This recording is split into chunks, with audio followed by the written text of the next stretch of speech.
prazer imenso voltar a abrir a Palavra de Deus e poder falar sobre um assunto tão importante para nós.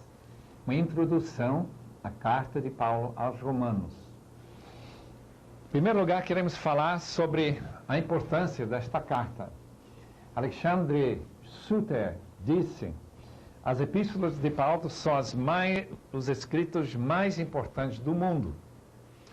Ernst Käsemann, um alemão, que escreveu um comentário importante sobre Romanos, diz: Romanos é o mais importante livro do mundo.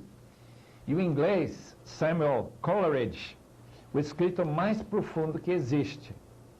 Alva McLean, dos Estados Unidos, o livro mais importante na Bíblia. E Martim Lutero, esta epístola é o mais importante documento no Novo Testamento, o Evangelho, na sua expressão mais pura. E meu professor Dr. Tenney, Romanos oferece uma visão mais completa e sistemática do coração do cristianismo do que as outras epístolas de Paulo, com a possível exceção de Efésios. De qualquer forma, nós temos aqui diante de nós um livro que tem uma importância na história, tanto da igreja como do mundo, que é ímpar, não tem comparação. Olhando, por exemplo, para a Reforma, lembremos que Lutero procurou o Evangelho para ele sentir realmente a justiça que Deus lhe daria através da morte de Cristo. Ele encontrou a resposta, os anseios do seu coração no livro de Romanos.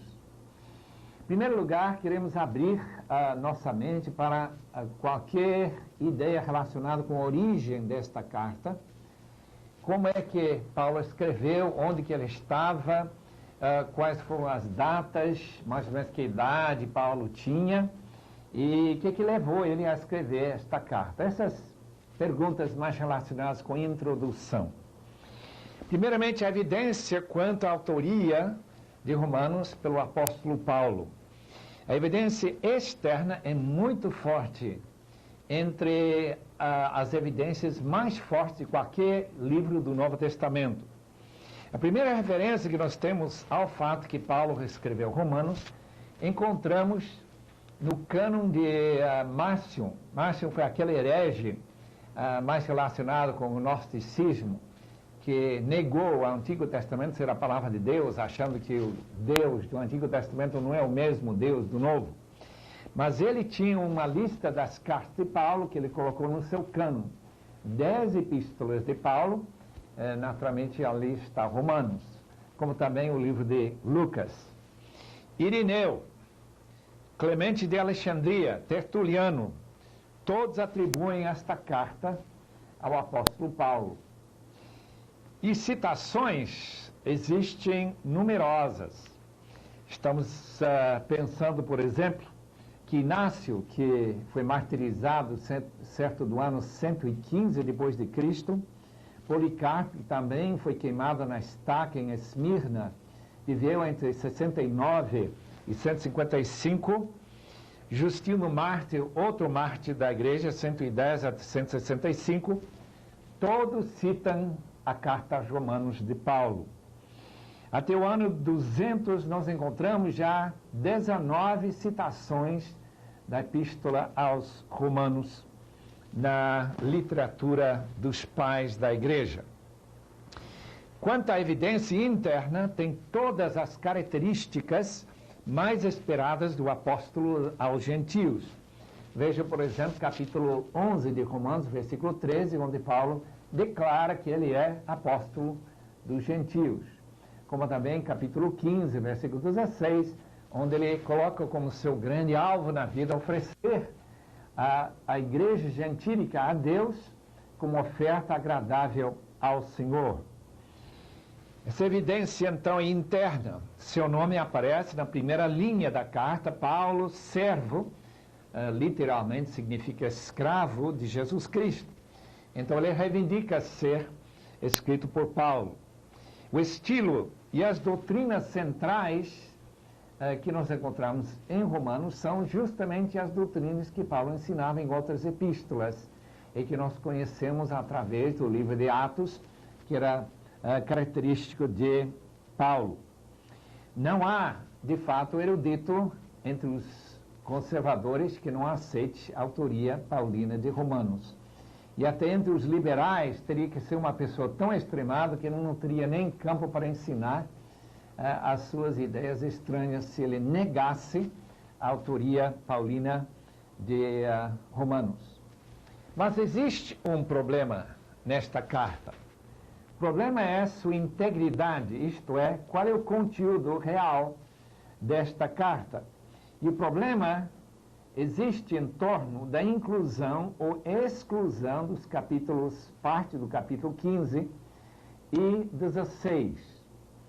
A razão desta dificuldade são os manuscritos que nós encontramos.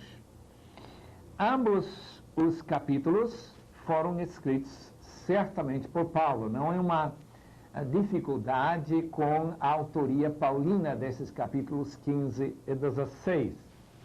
Alguns manuscritos têm capítulo 16, versículos 25 a 27, colocado no fim do capítulo 14. Em outros manuscritos, nós encontramos esses versículos no fim do capítulo 15.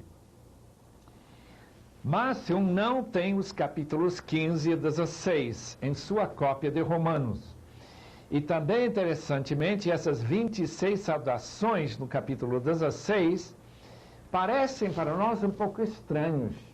Numa carta aos Romanos, uma cidade onde Paulo não trabalhou, onde ele não tinha nem visitado ainda, como é que ele tinha tantos amigos naquela cidade? Em capítulo 18, 2 de Atos e 18, 26, encontramos Aquila e Priscila em Éfeso. Mas em Romanos 16, versículo 3, eles estão em Roma. 1 Coríntios 16, versículo 19, também estão em Éfeso. Encontramos também essa referência em capítulo 16 de Romanos a Epeneto. Epeneto, versículo 5 de Romanos 16, é chamado as primícias da Ásia.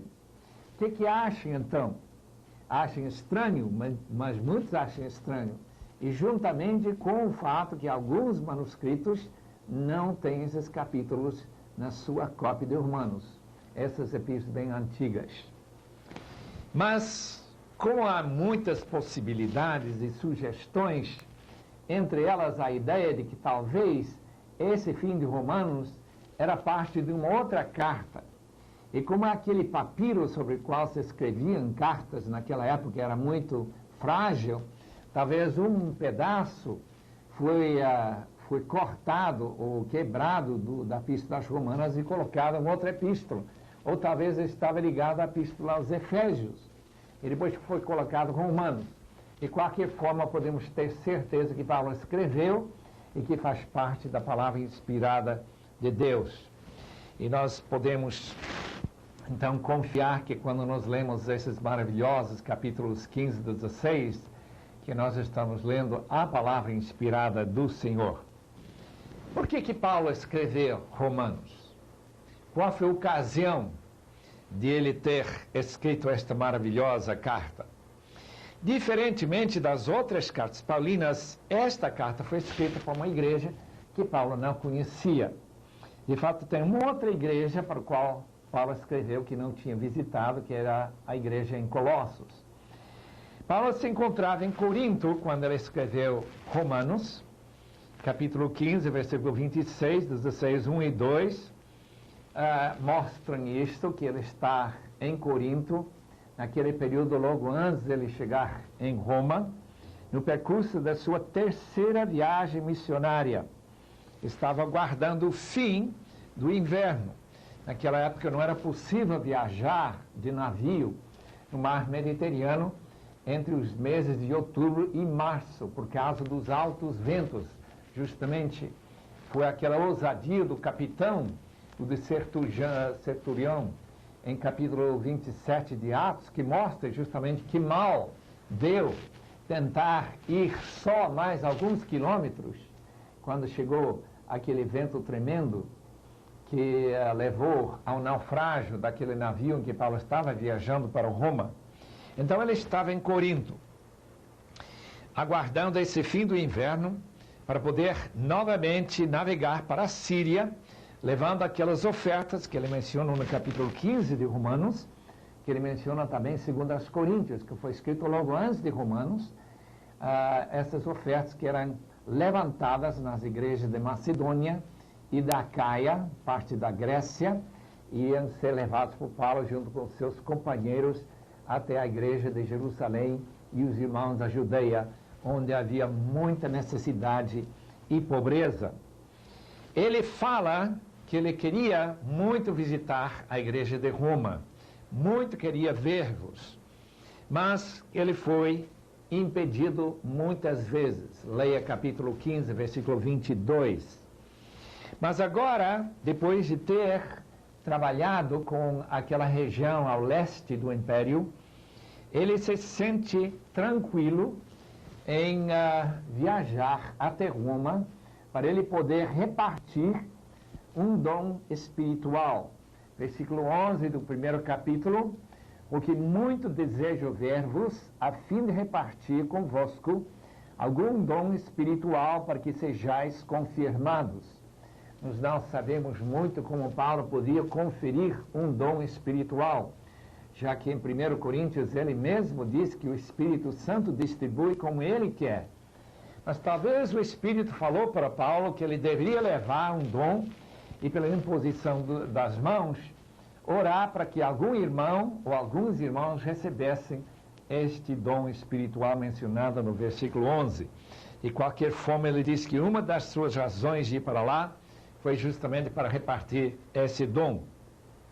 Ele diz no capítulo 15 e versículo 24 que ele não tinha mais campo de atividade. Aqui nós encontramos a metodologia paulina, a metodologia missionária, de pregar o evangelho numa certa região e esperar que a própria igreja espalhasse as boas novas aos campos e às aldeias ao redor.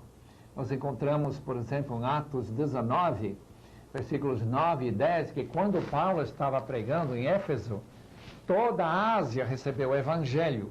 Eu acho muito importante saber que esta é a metodologia que Paulo endossava. E a razão que ele podia dizer que no leste do Império, desde Jerusalém até a Iugoslávia, chamado Ilírico naquele tempo, ele não tinha mais campo de trabalho, por isso que ele queria chegar em Roma. E para chegar lá, ele teria que ter uma carta de apresentação. E nós perceberemos por que ele queria que houvesse uma carta escrita antes dele chegar lá. Não somente para informar os irmãos da sua vinda, mas também para preparar as pessoas para recebê-lo e saber de antemão como que ele ensinava o Evangelho. Razão que a carta aos Romanos seja uma carta tão sistemática, a carta que mais tem da teologia paulina de qualquer outra carta. Não é uma carta que resolve problemas como a carta aos Coríntios ou a carta a Colossenses, mas é uma carta em que Paulo está escrevendo para se apresentar. Paulo era um líder que provocava controvérsia. E havia controvérsia em Roma, isso nós sabemos. Nós estaremos explicando isso daqui um pouco, qual foi justamente essa controvérsia dentro das igrejas lá, ou sinagogas de Jerusalém. Seguramente a mão de Deus estava por trás de tudo, para que tenhamos em nossas mãos esta tão preciosa oferta da parte de Deus para nós. Que presente maravilhosa esta carta aos Romanos. Há razões fortes para localizar a data durante o inverno de 57 a 58, quando Paulo estaria em Corinto, e que ele estava sendo hospedado na casa de o irmão Gaio, e que ele estava ajudando aquela igreja. A terceira viagem missionária começou por volta do ano 54, depois de Cristo, e depois de passar alguns anos em Éfeso, passou até Corinto, e a diaconisa Febe, que estava viajando para Roma, e que ele diz no primeiro versículo do capítulo 16 de Romanos, ele queria que os irmãos em Roma recebam aquela diaconisa. e me parece muito provável que ela levou este preciosíssimo documento nas suas mãos até a cidade de Roma. Vamos falar um pouquinho sobre a fundação da igreja em Roma e como estavam as coisas no ano 57 a 58, quando Romanos foi escrito. Quem começou aquela igreja, ninguém sabe. Não há nenhum nome certo. A Igreja Católica gostaria que nós crescêssemos, que foi o discípulo apóstolo de Jesus, Pedro, que recebeu as chaves do reino, que começou a igreja de Roma. E a razão que o Vaticano se coloca em Roma e não uma outra cidade do Império onde poderia ter sido colocado.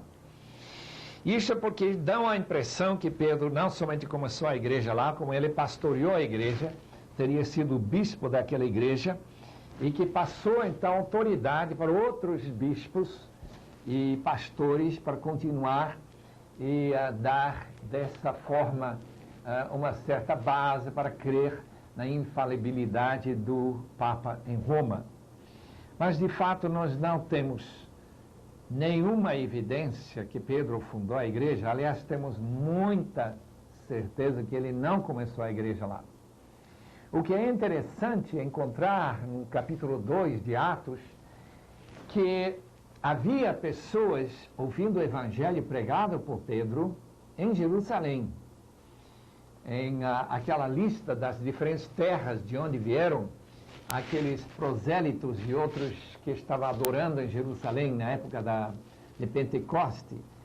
Então, com certeza, alguns romanos também se converteram, entre judeus e prosélitos. Então, eles teriam voltado para Roma e começado a pregar o evangelho nas suas sinagogas, falando que o Messias já tinha vindo, que ele tinha morrido pelos pecados, cumprimento de certos textos do Antigo Testamento.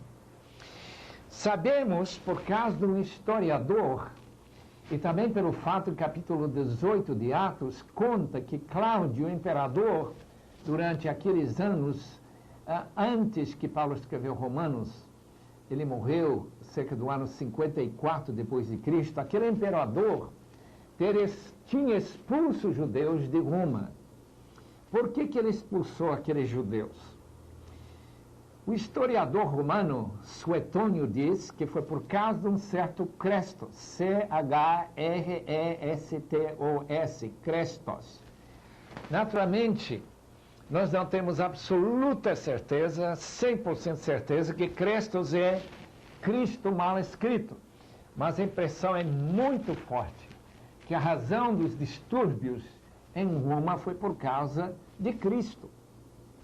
Tal como em outras ocasiões, quando Paulo pregava, houve tantas vezes aqueles alvoroços, pessoas entrando nessas grandes discussões e disputas e até brigas. E isso aconteceu também quando se pregou Jesus, com certeza, em Roma. E o resultado, o imperador diz: se vocês judeus vão brigar assim, ele não se interessou em saber por quê, vocês vão ter que sair da cidade. Então ele assinou um decreto para todos os judeus sair de Roma, cerca do ano 48. Podemos ler isso no capítulo 18 de Atos. E nós encontramos que Áquila e Priscila estavam em Corinto, recém-chegado de Itália, com Priscila, sua mulher, em vista de ter Cláudio decretado que todos os judeus se retirassem de Roma. E Paulo aproximou-se deles lá em Corinto. Então, meus queridos alunos, estudiosos da palavra, saibam que tem fatos históricos que colocam seu imprimatur em cima da própria Bíblia. Com certeza, uma das razões que Paulo escreve da maneira que ele escreve aos Romanos é sabendo que Cláudio tinha decretado que os judeus todos saíssem. Quando Cláudio morreu, no ano 54, naturalmente os judeus, que eram sempre mais virados para comércio, tal como fazem aqui em São Paulo e outras cidades do mundo, eles logo voltaram para Roma e naturalmente queria novamente assumir posto de liderança, mas os gentios já tinham tomado conta das igrejas, e então tinha essa possibilidade de mais controvérsias e mais brigas dentro das igrejas e também das sinagogas em Roma. Nós encontramos então esse grande número de amigos no capítulo 16, que é bem possível que foi escrito justamente para Roma, por causa daquelas pessoas que tinham ido para Corinto e depois voltado para Roma, e que Paulo conhecia na igreja de Corinto e outras igrejas que ele tinha trabalhado antes dele ir para Roma. Lucas menciona a existência dos judeus e prosélitos romanos no dia de Pentecostes, que nós já falamos. Então, no livro de Atos, capítulo 2, versículos 10 e 11, nós encontramos essa possibilidade, então, dos fundadores da igreja em Roma. Com certeza não foi Pedro. Fica também claro pela evidência interna que a composição da igreja de Roma era uma mistura de pessoas que antigamente eram pagãs e não judeus, junto com os judeus. Quer dizer, uma igreja bastante cheia de judeus, mas também a maioria sendo gentios. Então, essa argumentação que Paulo coloca na sua carta é voltada tanto para gentios como para judeus. Quanto ao tema de Romanos, queremos sugerir, o tema seria a salvação no Evangelho de Cristo. Evangelho, boas novas sobre Cristo, traz salvação. A ideia básica em Romanos é sobre salvação em Cristo. Tem outros temas abordados em Romanos. Tem, por exemplo, no capítulo 1, versículo 17, a justiça de Deus revelada em Cristo, inclui 4 aspectos que Paulo vai descrever: a fidelidade de Deus, a ira de Deus, a morte expiatória de Cristo para pagar os pecados e a fé. Então, são temas muito seriamente tratados em Romanos. Um outro tema é a bondade de Deus, o seu amor derramado em nossos corações, como nós encontramos no capítulo 5, e também capítulo 8, versículo 35, onde nada pode separar o cristão do amor de Deus, esta bondade. Terceiro tema é a soberania de Deus, que tem um destaque todo especial em Romanos. Capítulo 8, versículo 29, que fala sobre a escolha de Deus, sobre a predestinação, sobre o chamado de Deus e o plano para todos os crentes ser formados na imagem de Cristo. Mas capítulos 9, 10 e 11, mais ainda, Paulo enfatiza a soberania de Deus. Depois nós temos um quinto tema, a graça de Deus. Jesus Cristo morreu tomando o nosso lugar, capítulo 13, versículo 25, um tema que também tem uma abordagem muito especial em Romanos. E depois nós temos bastante acerca da lei de Deus em Romanos. Paulo está muito preocupado para que os judeus entendam que não é mais necessário guardar essas leis que nós chamamos cerimoniais, guardar festas judaicas, guardar o sábado, aquelas lavagens e purificações e tudo isso. Paulo nega que seja necessário. Jesus Cristo é o fim da lei para aqueles que confiam no Senhor Jesus. Queria agora passar para os meus queridos alunos um esboço de Romanos. Tem várias possibilidades para esboçar esta grande, importantíssima carta. Eu vou dar uma sugestão de como se pode esboçar a carta e, naturalmente, outros comentários sobre aquele, talvez o comentário do F.F. Bruce, da Vida Nova, pode ajudar também. Aqui está. Primeiro, capítulo 1, versículos 1 a 15, saudação e introdução à carta. Versículos 16 e 17 tratam do tema do tema que nós podemos ler, porque não me envergonho do Evangelho, porque é o poder de Deus para a salvação de todo aquele que crê, primeiro de judeus e também de gregos, visto que a justiça de Deus se revela no Evangelho de fé em fé, como está escrito, o justo viverá pela fé. Esse versículo 17 foi o versículo que Deus usou para salvar Martinho Lutero. Capítulo 1, versículo 18 a 3, 20, trata da natureza e consequências do pecado do homem. Paulo está querendo mostrar que o homem é pecador e que tem consequências, especialmente capítulo 2, falando sobre a ira de Deus, que é aumentando todo dia até chegar o dia do Senhor, que será o dia de juízo. Capítulo 3, versículo 21 a 31, o plano de salvação pela justificação pela fé. 3, 21 a 31. O capítulo 4 todo trata do sustento dessa doutrina da justificação, baseado na salvação de Abraão pela fé. Todos os meus ouvintes devem lembrar que capítulo 4 de Romanos trata da salvação de Abraão. E como nós somos filhos na fé de Abraão, Paulo quer usar aquela argumentação que Abraão foi salvo, mesmo sem ter a lei. Capítulo 5, versículos 1 até 21, a implicação da justificação. Se somos justificados pela fé, tem várias implicações.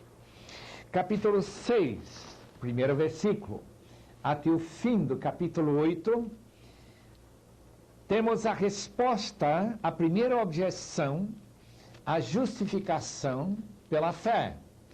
A objeção é que se uma pessoa é justificada pela fé, se ele não tem que fazer nada para ser salvo, se não crer, como não seria que ele se tornaria simplesmente uma pessoa que crê, mas continua pecando? E Paulo então levanta sua resposta e dá uma resposta tremenda a esta ideia tão errada que a pessoa convertida pode continuar vivendo no pecado. Em capítulo 6, versículo 1 a 23, justificação promove a santificação. Se a pessoa realmente entendeu o seu batismo, ele deve ser uma pessoa que procura viver em novidade de vida. Capítulo 7, 1 a 26, a lei não promove o pecado. É o argumento do capítulo 7. Capítulo 8, graça e o Espírito Santo promovem, sim, a santificação. Agora vamos para outra seção, capítulos 9 a 11, que trata de a resposta à segunda objeção, a justificação anula as promessas de Deus. Paulo nunca admitiria que qualquer doutrina anulasse a promessa de Deus. Capítulo 9, versículo 1 a 33, afirma que Deus é soberano. Ele escolhe quem Ele quer. Capítulo 10, o zelo de Israel levou Israel a procurar a justificação sem procurá-la pela fé, procurou erradamente. Então é o erro de Israel. Capítulo 11, versículos 1 a 36, o futuro de Israel. Nesse grande capítulo, Paulo afirma que Israel será novamente inserido naquela oliveira que Deus está cultivando desde o começo da história e que vai terminar quando Cristo volta. Capítulos 12 até 16 são exortações práticas para a igreja de Roma. Em primeiro lugar, capítulo 12, 1 até 21, devem servir a Deus com os dons em amor. Uma ênfase muito grande sobre o amor e aquele sacrifício dos seus corpos, essa modificação de sua mente para poder servir a Deus com os dons. Capítulo 13, 1 a 14, submissão ao Estado e também o amor ao próximo. E capítulo 14, versículos 1 a 23, a responsabilidade pessoal perante Deus. Capítulo 15, 1 a 14, Cristo, nosso exemplo, aquele que cumpre as promessas a Israel, como também aos gentios. Capítulo 15, versículos 15 a 33, os planos missionários de Paulo. Como ele espera chegar até a Espanha para poder falar do evangelho aos espanhóis, isto é, aos romanos que moravam lá na Espanha. E finalmente, capítulo 16, 1 a 27, saudações e a doxologia final do livro aos romanos. No tempo que nos resta, nesta aula, eu quero falar sobre as peculiaridades e alguns pontos bem interessantes nesta carta aos Romanos. Eu tenho muita alegria em poder falar sobre estes pontos chaves, ideias básicas, peculiaridades que existem nesta maravilhosa carta. Naturalmente, se nós tivéssemos 15 a 20 horas, e não uma hora só, nós poderíamos falar muito mais extensamente sobre cada versículo, mas nós queremos simplesmente falar sobre alguns pontos principais. O primeiro que eu quero mencionar, no primeiro versículo, é que Paulo se chama de escravo. Ele é escravo de Jesus Cristo, chamado para ser apóstolo. A palavra escravo descreve para o apóstolo a ideia de que uma vez que Cristo pagou nossos pecados, nós fomos comprados por Jesus. Fomos libertados do nosso velho dono, que também escravizava com o pecado, que seria o demônio. E Cristo nos tirou desse cativeiro e nos deu o privilégio de sermos escravos. Naturalmente, Paulo pensa nisso porque ele chama de Jesus Cristo o Senhor. E como o Senhor tem escravos naquela época, quando mais de metade do império, e certamente metade da população de Roma ou mais era escravo, então nós podemos entender por que Paulo usava esta palavra, além de sua palavra título apóstolo, que significava sua autoridade. Falamos um pouco sobre Paulo pretende passar um dom espiritual para os irmãos em Roma. Em capítulo 12, Paulo não usa a frase dom espiritual, no versículos 6 a 8. Ele usa a palavra apenas dom, carisma, de onde vem a nossa palavra carismático. Por que ele acrescenta essa palavra espiritual? Nós não podemos falar isso com certeza, mas comparando os dons de Romanos 12 com os dons em 1 Coríntios 12, encontramos que alguns dons precisam de algum espírito para poderem ser exercitados. Por exemplo, o dom de profecia. Se não tiver um espírito para trazer essas informações, é impossível fazer qualquer profecia, senão seria apenas uma adivinhação humana. Ou falar em línguas, que eu acho que seriam línguas dos anjos. Então, os espíritos são anjos que podem trazer dons particulares. E Paulo, então, está desejoso de repartir, passando não o Espírito Santo às pessoas, mas algum dom que seria útil por ser ministrado por algum espírito angelical. Leiam com cuidado Hebreus 1, versículo 14. Esta é a minha explicação por esta estranha frase, um dom espiritual, que precisaríamos para poder discernir espíritos, para poder interpretar dom de línguas, para poder falar línguas, para poder profetizar. Agora, o dom de misericórdia ou de contribuir não precisa de nenhum espírito. O que precisa, sim, é o amor do Espírito Santo no coração, mas os romanos já tinham o Espírito Santo. Vamos para a nossa terceira peculiaridade. O Evangelho deveria ser primeiramente pregado aos judeus. Versículo 16 do primeiro capítulo. Todo mundo talvez estranha isso. Mas o fato é que os judeus têm prioridade no plano de Deus, porque eles formaram o povo escolhido. E os profetas, a Bíblia e o próprio Messias, nosso Senhor Jesus Cristo, segundo a sua humanidade, vem de Davi. Então era natural para o pregador levar primeiramente o evangelho aos judeus. Mas como os judeus tinham rejeitado esta mensagem salvadora do seu Messias, o Senhor Jesus Cristo, o apóstolo Paulo disse que Deus quebrou os ramos. Ele está usando uma ilustração de quebrar os ramos da oliveira domesticada, e foram inseridos ramos de fora, isto é, gentios pagãos, trazendo eles para serem parte desta maravilhosa árvore de Deus. Agora, isso não quer dizer, segundo Paulo ensina, que Israel será sempre rejeitada por Deus. Aliás, se nós olharmos no capítulo 11, versículo 15, dá para entender que Israel será de novo inserido neste árvore de Deus. E que quando Israel for restaurado, isso seria o sinal da segunda vinda de Cristo. Deixe-me ler esse versículo para mostrar por que eu creio assim.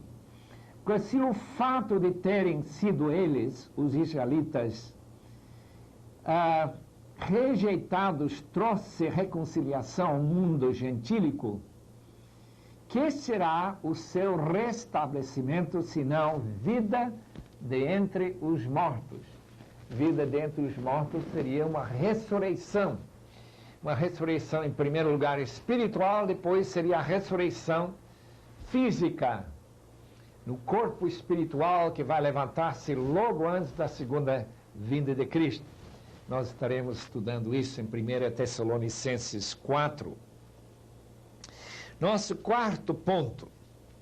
Não é judeu quem é descendente de Abrão e circuncidado exteriormente apenas. É judeu quem é circuncidado de coração. Assim diz capítulo 2, versículo 20 e 21. Interessante esta referência à circuncisão do coração. Uma ideia que nós encontramos também no livro de Deuteronômio. É uma afirmação da parte de Paulo que cerimônias, guardar a lei e também ser descendente de Abraão não é o essencial para ser povo de Deus. O povo santo de Deus, de fato, é o povo que crê e que confia e que obedece ao Senhor. Este é o significado de ser circuncidado no coração. Também no capítulo 2, versículos 14 a 16, encontramos uma referência aos gentios que não têm a lei, mas que procedem por natureza segundo a lei, e de conformidade com essa lei, não tendo a lei, servem eles de lei para si mesmos. O que Paulo está querendo dizer com isso? Me parece que ele está citando justamente aqueles textos do Antigo Testamento, especialmente Jeremias 31 e capítulo 36 de Ezequiel, onde os grandes profetas do Antigo Testamento falavam sobre a lei ser escrito no coração. Agora, a lei de Deus não é escrita no coração de quem não tem a Jesus. E Paulo está com certeza ensinando que, como os gentios têm recebido o Espírito de Jesus Cristo, com a vinda do Espírito para o crente, a lei de Deus é escrita no seu coração. É por isso que o crente vive diferentemente, por isso que ele tem uma consciência, se ele é realmente convertido, uma consciência que não permite ele fazer as coisas que os gentios faziam antes de conhecer a Cristo. De fato, eles começaram a viver justo e piamente diante de Deus, negando aqueles paixões mundanas, como diz Tito, capítulo 2, versículos 12 e 13. Os pecados do Antigo Testamento, isto é, dos santos do Antigo Testamento, não foram de fato removidos por aqueles sacrifícios. Este é o quinto ponto que nós queremos chamar a atenção. Capítulo 3, e versículos 25 e 26, deixa bastante claro que quando o judeu no Antigo Testamento levava o seu cordeiro, a sua ovelha, para ser sacrificada, isto não tirava os pecados daquele pecador. Tanto Romanos como Hebreus ensinam claramente que não há nenhum sacrifício que pode cobrir pecado, a não ser o sacrifício de Cristo. Portanto, que Paulo ensina aqui em versículo 25 e 26 de Romanos 3, é que quando Cristo morreu, os pecados dos santos do Antigo Testamento, aqueles grandes heróis de Deus como Davi, Samuel, Moisés, todos eles foram perdoados na mesma cruz que nós fomos perdoados. Leiam aqueles versículos com cuidado para ver que é isto mesmo que ele está falando. Ele também ensina, em sexto lugar, que a justificação não significa inserir santidade na vida do pecador, mas de declará-lo santo. Um dos pontos controvertidos da reforma é a Igreja Católica ensinava que a justificação era Deus tornando o pecador justo. Lutero diz, não, isso não é o caso. Justificação pela fé é Deus declarar justo aquele que não é justo, aquele que é pecador, mas que confia em Cristo e que fica inserido em Cristo, de forma que Deus olha para seu filho, vê a perfeição do seu filho e desta forma perdoa o pecador, que continua sendo pecador. Todos nós sabemos disto. Talvez a razão que nós não canonizamos nenhum crente, não chamamos nenhum crente São Paulo, Santo André, nenhum desses nomes que a igreja tem dado aos homens pecadores. Nós entendemos melhor, creio eu, a palavra de Deus em fato de que a palavra justificação é uma palavra jurídica. É palavra de juiz que declara um criminoso absolvido, não porque ele não cometeu o crime, mas porque o crime já foi pago por outra pessoa. Por isso que nós damos tanta atenção ao fato de que na cruz de Cristo ele morreu pelos nossos pecados, para a nossa justificação.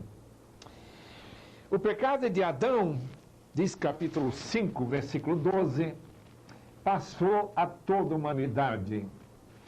Isso é difícil para nós engolirmos, que um pecado de uma só pessoa, pai de todos os povos do mundo, 6 bilhões de habitantes hoje, quase, que essa humanidade toda é pecadora por causa do pecado de Adão, chamado pecado original.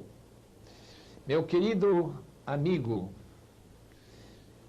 estudante da palavra, todos somos pecadores por causa de Adão, por ele ter desobedecido. É por isso que nós nascemos pecadores, antes mesmo de nascer, éramos pecadores. Mesmo uma criança mortada precisa da graça de Deus para tirar os seus pecados, para que ele possa conhecer a graça divina. Outra coisa interessante, o batismo, segundo Paulo ensina, capítulo 6, versículos 1 a 7, significa uma união com Cristo. Eu creio que muitos de nós fomos batizados sem entender muito sobre o significado deste ato cerimonial, litúrgico, em que a pessoa deitada nas águas realmente morre com Cristo e ressuscita também na ressurreição de Cristo. É uma maneira bem judaica de pensar que Deus utilizou para aplicar para nossas vidas o mérito de Cristo. De forma que na morte de Cristo eu morri. Isso naturalmente ocorreu realmente originalmente na cruz. Mas quando eu morro simbolicamente no batismo, quando eu ressuscito dessas águas, eu ressuscito em novidade da vida, diz capítulo 6 de Romanos. Mas, ao mesmo tempo, ele diz que a pessoa que tem morrido com Cristo, ressuscitado com Ele, não necessariamente vai chegar até o céu. Alguns que foram batizados vão para o inferno. E Paulo explica por quê, em capítulo 6. Ele diz, se nós obedecermos nossas inclinações ao pecado, nós podemos novamente ficarmos escravizados ao pecado. Porque, de fato, somos servos daquele a quem nós servimos. E o crente deve, quando ele toma seu compromisso com Cristo, deve tomar esse compromisso que ele vai realmente servir a Cristo e obedecê-lo, e não obedecer ao pecado. Mas como nós, às vezes, caímos no pecado, e Paulo explica em capítulo 7 que ele sofria também derrotas na sua vida, querendo fazer o que estava certo, mas também tropeçando no pecado que operava na sua carne, levava Paulo a dizer que em mim, na minha carne, não habita nada de bom, mas com a minha mente já é infiltrada pelo Espírito Santo e eu amo a lei de Deus, eu quero fazer o que Deus quer. Esse é o sinal da conversão. Não é uma pessoa que não peca nesta vida, mas uma pessoa que não quer pecar. E quem lê o capítulo 7 de Romanos vai ver claramente que a lei não ajudou Paulo, mas que ajuda Paulo é o Espírito. E quando ele diz, em desespero, quem me livrará deste pecado da morte, este corpo da morte? Ele diz, graças ao Senhor Jesus Cristo. E todos nós que nos convertemos dizemos a mesma coisa. Em nono lugar, a morte de Cristo nos livra da obrigação de guardar a lei. Capítulo 7, versículos 1 a 6, usando a ilustração do casamento.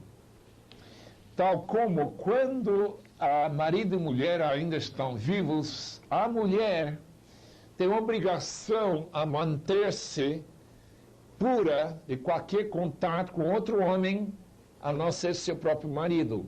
É o caso do Israel junto à lei. Mas uma vez que Cristo morreu, o significado do capítulo 7, 1 a 6 é que a lei não é mais obrigatória para o crente guardar. Isto é a lei cerimonial. Em 10º lugar, nós gostaríamos de falar que a lei não presta menor auxílio para a santificação. Nós encontramos capítulo 7, versículos 7 a 25.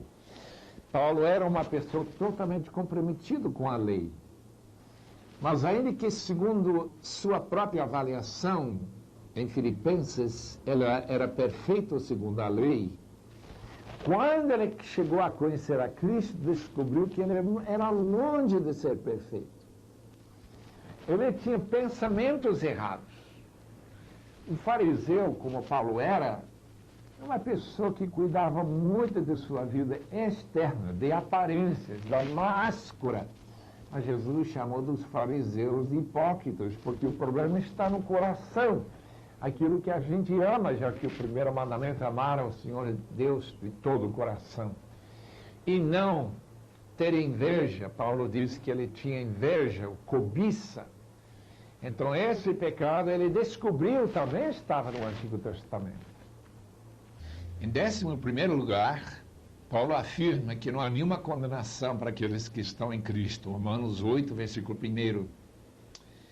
Que maravilha não ter que pensar na culpa e pagar nem em purgatório, nem no inferno, a culpa que nós realmente granjeamos quando nós pecamos.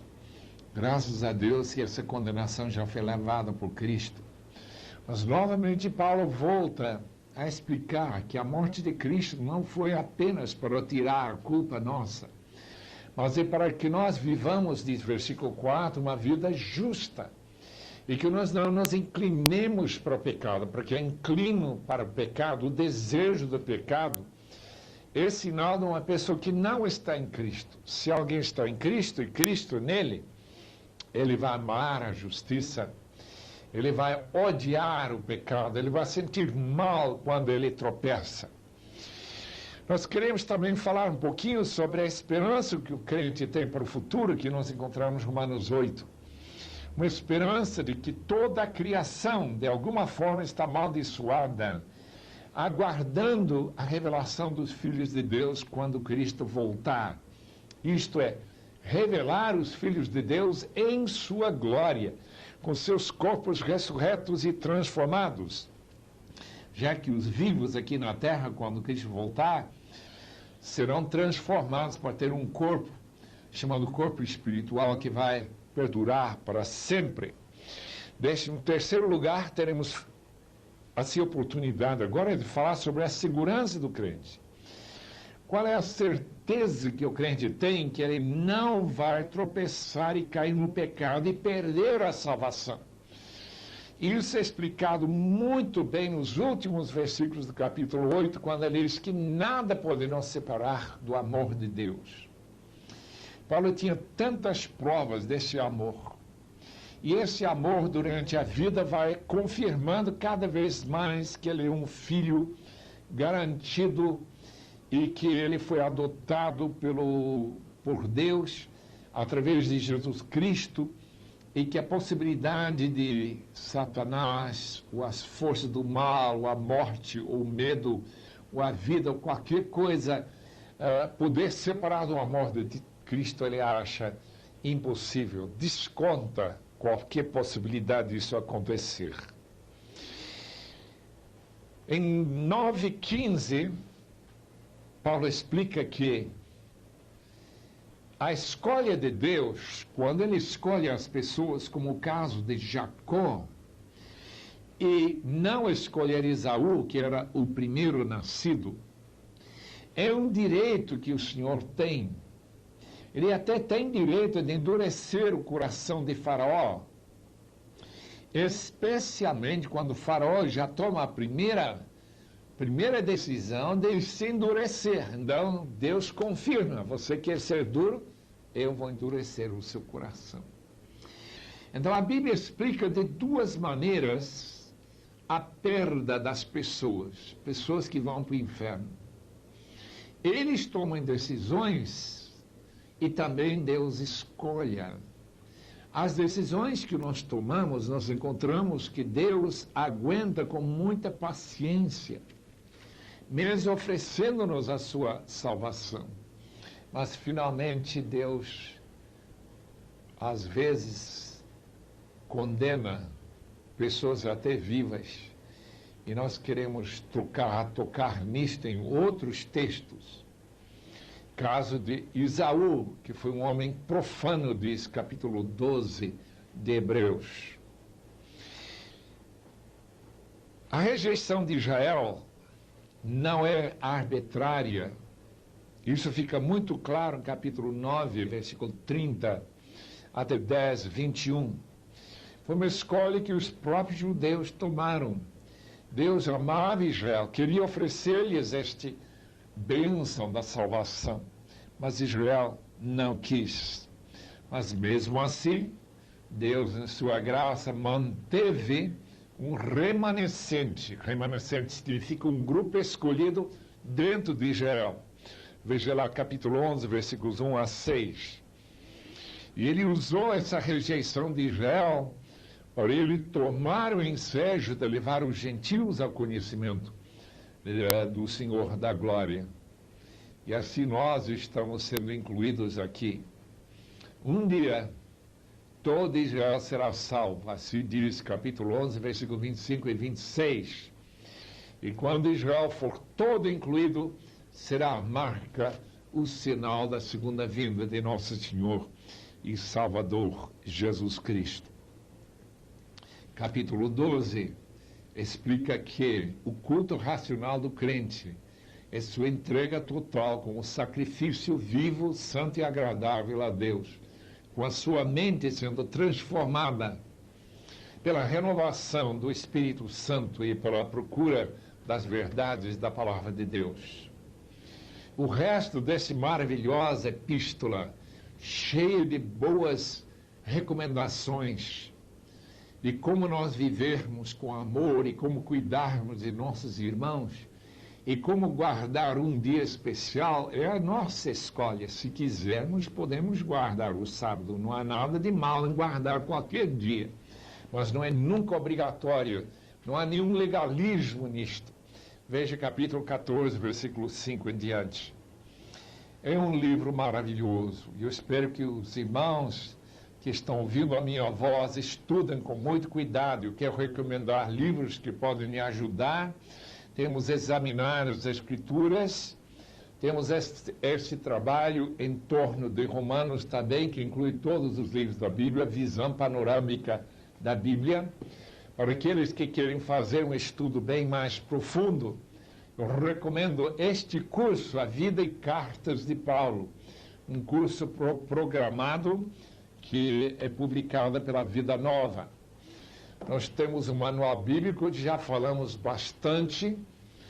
Temos este maravilhoso comentário, já mencionado, de F. Bruce, já falecido, Romanos, Introdução e Comentário. Temos o livro que já temos recomendado muito, Dr. Merrill Tenney, O Novo Testamento, Sua Origem e Análise. Nós temos esta nova tradução da Bíblia que pode dar novos aspectos no texto original.